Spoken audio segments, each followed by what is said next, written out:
अगर हम उसको post modernism characteristics and features की बात करें तो post modernism has multiculture understanding, resolution of historical text, क्योंकि जो पुराना ओल्ड एंड क्लासिकल टेक्स्ट है वो भी आज दोबारा से री इंटरप्रेट हो रहा है, उसमें नई मीनिंग इम्पोज की जा रही हैं, वो फ्रेगमेंटेड हैं और मल्टीप्लिसिटी नज़र आती है इंटरप्रिटेशंस के अंदर। There are too much interpretation and there is no fact and every individual share their own experience, क्योंकि यहाँ पे फ्रीडम ऑफ थॉट है, फ्रीडम ऑफ एक्सप्रेशन है, आपके पास डिजिटल मीडिया है, ऐप है, ब्लॉग हैं, आप यूट्यूब्स हैं, आप जो चाहें उसमें अपना कंटेंट प्रोड्यूस कर सकते हैं। तो यहाँ पे इंडिविजुअल प्राइवेट एक्सपीरियंस बहुत ज़्यादा नज़र आता है, different point of view, 1000 point of view नज़र आता है। इस वजह से यहाँ की जो जनरेशन है वो बड़ी कंफ्यूज भी है regarding the any topic. Art की बात करें तो आर्ट यूजलेस है, फेमलेस है, वरना पुराना आर्ट, क्लासिकल आर्ट कोई ना कोई मीनिंग लिए होता था। Any art is an expression of innermost thought and the feeling. But right now, postmodern era, art is just for the fantasy. Art is just for the sake of entertainment. Art is not for the sake of art. Art has some commercial values.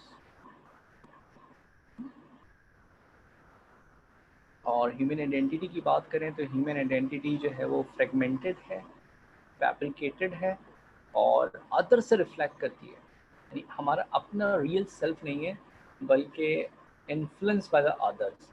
ये characteristics and feature नज़र आती है हमें post modern society के अंदर, human की, society की, truth की, वैल्यू की, एस्थेटिक की, आर्ट, यही हमारी ब्रांचेस ऑफ फिलासफी के की टॉपिक्स हैं।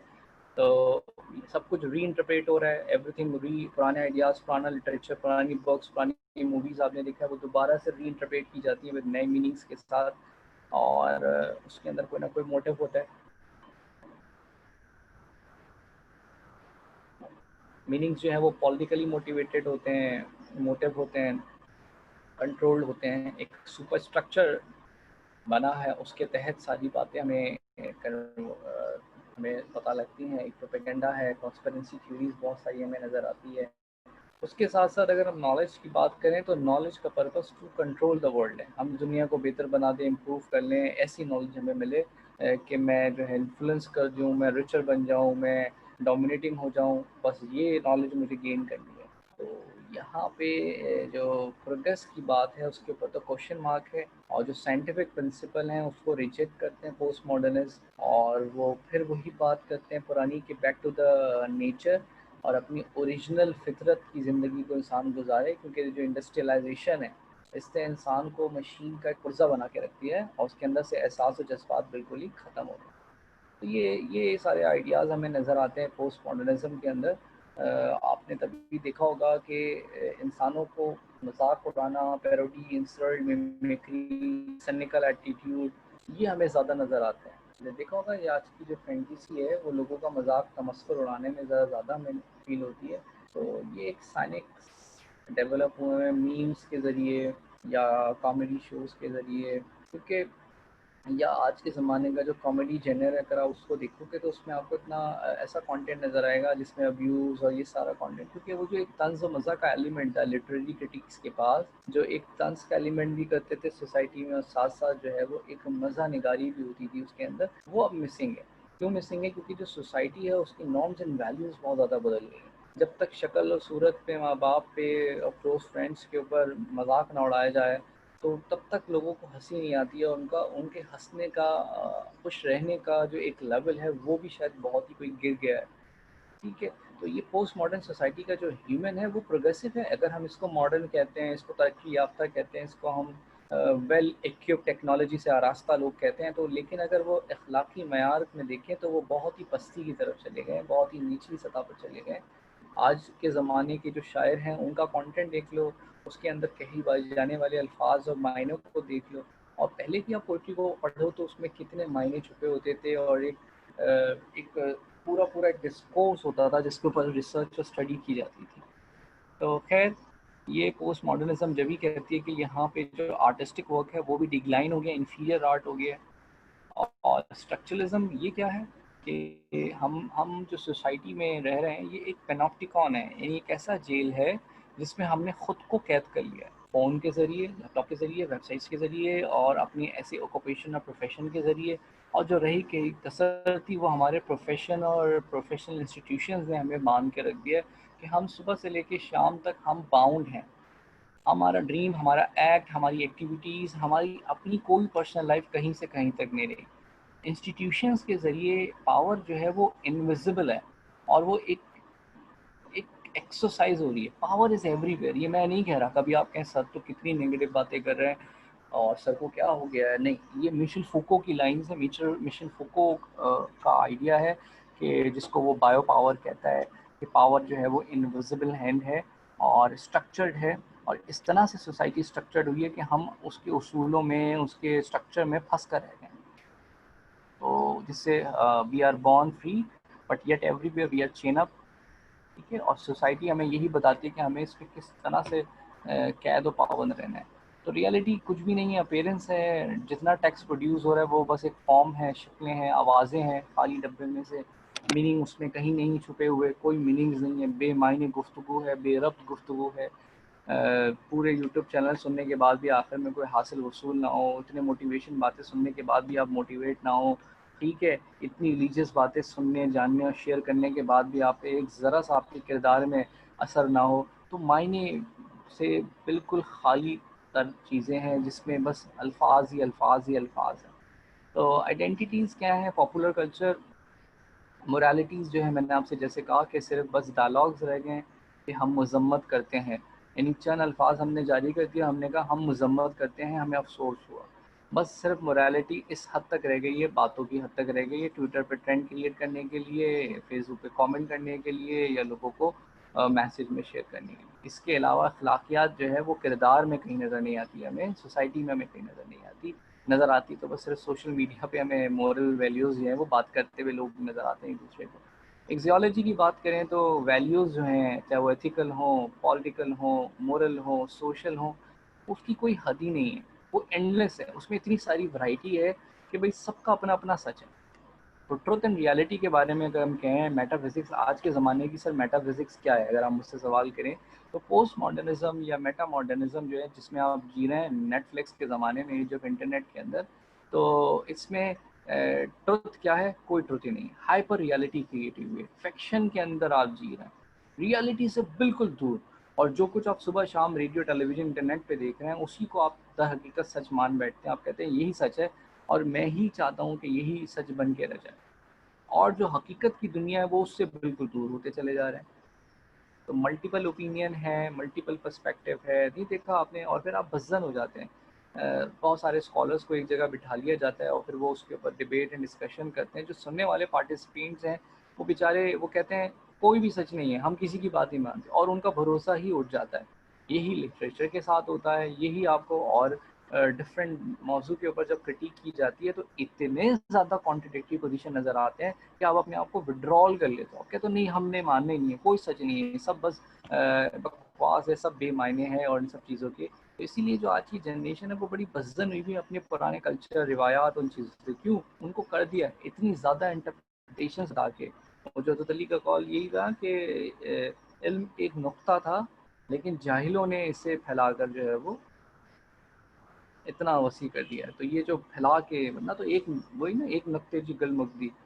तो यही बात है कि एक सिंपल यूनिटली यूनिवर्सल ट्रुथ है, लेकिन यहाँ मल्टीप्लिसिटी है, इतने हज़ार सच हैं कि उनमें से किसी एक सच को चुनना इंसान के लिए बेहद मुश्किल होता चला गया। नॉलेज की बात करो तो नॉलेज मैंने जैसे कि कहा कि कमोडिटी बन गई, एक प्रोडक्ट है। नॉलेज एक इनविजिबल पावर है। और नॉलेज से हमें क्या सीखने को मिलता है सिवाय अल्फाजों के? लिंग्विस्टिक, लैंग्वेज, जार्गन सीखने को मिलते हैं। और कौन सी नॉलेज अच्छी है, बेहतर है? जो हमें वेल्दी करे, ठीक है, जो हमारी एफिशिएंसी से मुराद यानी हमारे पैसा कमाने की, हमारी प्रोडक्शन कैपेसिटी को बढ़ाए, तो हम कहेंगे वाह ज़बरदस्त, ये इल्म है, ये इल्म हमें हासिल करना चाहिए। लेकिन जो हमें शऊर दे, बेदारी दे, हमें एक सादा ज़िंदगी और हमें एक असल ज़िंदगी गुजारने के पर आमादा करे, हम कहेंगे नहीं, ये इल्म सही नहीं है, ये हमें हकीकत से दूर कर रहा है। हमें तो वो इल्म दो जो हमें जो है वो क्या बनाए, प्रोग्रेसिव बनाए, कैपिटलिस्ट बनाए। तो यहाँ पे जो नैरेटिव्स हैं वो यही बताए जाते हैं कि इसको पढ़ने के, इसको हासिल करने से या ये नॉलेज के बाद पूरी दुनिया को बदल देंगे, ज़माना बदल जाएगा। तो खैर ज़माने का तो बदलने सभी निकले हैं, लेकिन ख़ुद को बदलने कोई नहीं निकला। तो यही बात है, इसलिए सब जजमेंटल बने हुए हैं। वैल्यू की बात करो तो जो हमारे पास वैल्यूज़ हैं उस पे ग्रैंड नैरेटिव है। नैरेटिव समझते हो, स्टोरीज़ को कहते हैं, बंडल ऑफ स्टोरी। और ग्लोबलाइजेशन में मल्टीपल कल्चर की बात है। We work, we consume and then we die. एक ख्वाहिश है ना, एक सोच है जो समझ नहीं आती, एक पहेली है जो हल हो नहीं पाती, जो ज़रूरत नहीं होती वो ज़रूरत बन जाती है कैसे। तो एक ज़रूरियात ज़िंदगी है और एक फजीलियात ज़िंदगी है। तो हम उसमें डिवाइड लाइन नहीं क्रिएट कर पा रहे कि कौन सी ज़रूरियात है और कौन सी फजूलियात है। We are trap, we are completely trap by the फजूलियात ज़िंदगी। और we become a too much consumer. हम बस खरीद रहे हैं। खुश रहना है तो शॉपिंग करो, ईद बनानी है तो मज़ीद शॉपिंग करो, ठीक है, किसी और को खुश करना है तो फिर शॉपिंग करो। तो ये गिफ्ट शॉपिंग खाना, गिफ्ट शॉपिंग खाना, तो ये ही हमारी बस एक कंज्यूमर हैबिट बन गई है। प्रोडक्ट बाय करना, क्या खुशी और दूसरी चीज़ों में नहीं है, हैप्पीनेस नहीं है। तो ये जो कमर्शियल वैल्यूज़ हमारी क्रिएट हो गई हैं, और इंसान, आखिरी टॉपिक है बिल्कुल, कि इंसान तरक्की की राह पे दौड़ते दौड़ते इंसान ही ख़त्म हो गया। यानी इंसान तरक्की पे इतना निकला कि वो ये भूल ही गया, उसने चरिंद परिंद बचा लिए, पेड़ पौधे बचा लिए, दरख्त बचा लिए, पूरा माशरा, सोसाइटी सब बचाने को निकला वो। लेकिन सब कुछ बचाते बचाते वो ये भूल गया कि इंसान भी है। यानी हम इंसान बचाना भूल गए, बाकी सब बचा लिया हमने। दरख्त लगाए, गो ग्रीन, पौधे लगाओ, दुनिया बचाओ, अच्छा भाई, चरिंद परिंद बचाओ, एनिमल राइट्स लेकर आओ, एनिमल्स को बचाओ। लेकिन इंसान भूल गए, इंसानों को बचाना भूल गए, जिनके लिए ये सब कुछ है।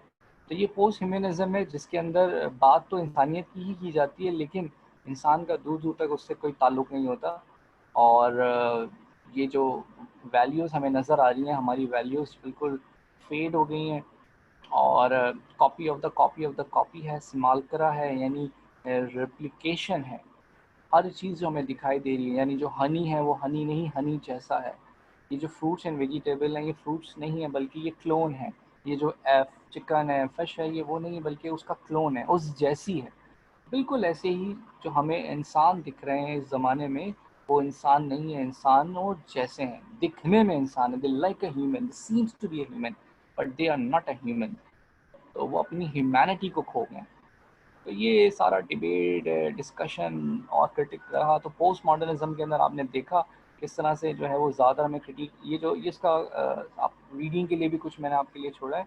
सम अप करें तो हमने क्या देखा, कोई एब्सोल्यूट ट्रुथ नहीं है, कोई यूनिवर्सल ट्रुथ नहीं है, ट्रुथ रिलेटिव है, सबके पास अपना सच है। फ्रीडम एक एम्प्टी प्रॉमिस है, ये धोखा है कि हम आज़ाद हैं। फ्रीडम मुमकिन ही नहीं है आज जैसे ज़माने में, जिस तरह के हम टेक्नोलॉजी में घिरे हुए, सर्विलेंस के ज़रिए जीपीएस है, अपने प्रोफाइल बनाते हैं, सारा डाटा शेयर करते हैं। तो हम तो कंप्लीटली मॉनिटर हैं सर्विलेंस के ज़रिए। हमें एक कैमरे की आँख हमें दूर से कहीं देख ही रही है। Freedom is an empty promise. और प्रोग्रेस पे क्वेश्चन मार्क है कि कहाँ वाकई क्या हम आबाद हैं कि बर्बाद हैं, क्या ये प्रोग्रेस है या नहीं।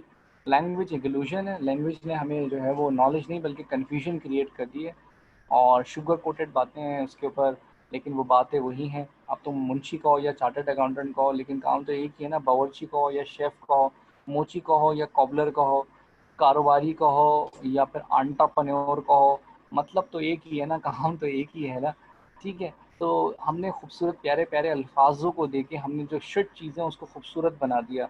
तो लैंग्वेज ने और इल्यूजन क्रिएट कर दिया है। इस तरह से जो हमारा सेल्फ है, ये हमने पढ़ा देखा कि वो फ्रेगमेंटेड है, हमारा रियल सेल्फ नहीं है, ओरिजिनल सेल्फ नहीं है। इसके ऊपर अक्स है दूसरों का, मीडिया का ख़ास करके, और दूसरे कल्चर का ख़ास करके, ठीक है। और जो इन्फ्लुएंसिंग लोग हैं उनका, सेलिब्रिटी आज के ज़माने के, उनको देख के हम वैसे ही लिबास ढाल लेते हैं, चाल बना लेते हैं, खाल बना लेते हैं, बाल बना लेते हैं, और हमारे अपने खुद के कोई ड्रीम्स नहीं होते। तो ऐसे ऐसे प्रोफेशन एक ज़माने में जिनको अच्छा नहीं समझा जाता था, आज वो बहुत हाई पेड प्रोफेशन बन गए। और एक ऐसे प्रोफेशन जिनको वो नोबल और डिग्निफाई समझे जाते थे, आज उसमें कोई ज्वाइन करना और जाना पसंद नहीं करता है। तो उसकी वजह यही है कि सोसाइटी की norms and values completely change हो गए। उसके लिए अच्छा है बुरे की तमीज़ बिल्कुल अलग हो गई है। जो बुरा था वो अच्छा हो गया, जो अच्छा था वो बिल्कुल ही शायद दुनिया से गायब हो गया है। एंडलेस इंटरप्रिटेशन है। तो दैट्स ऑल अबाउट, ठीक है।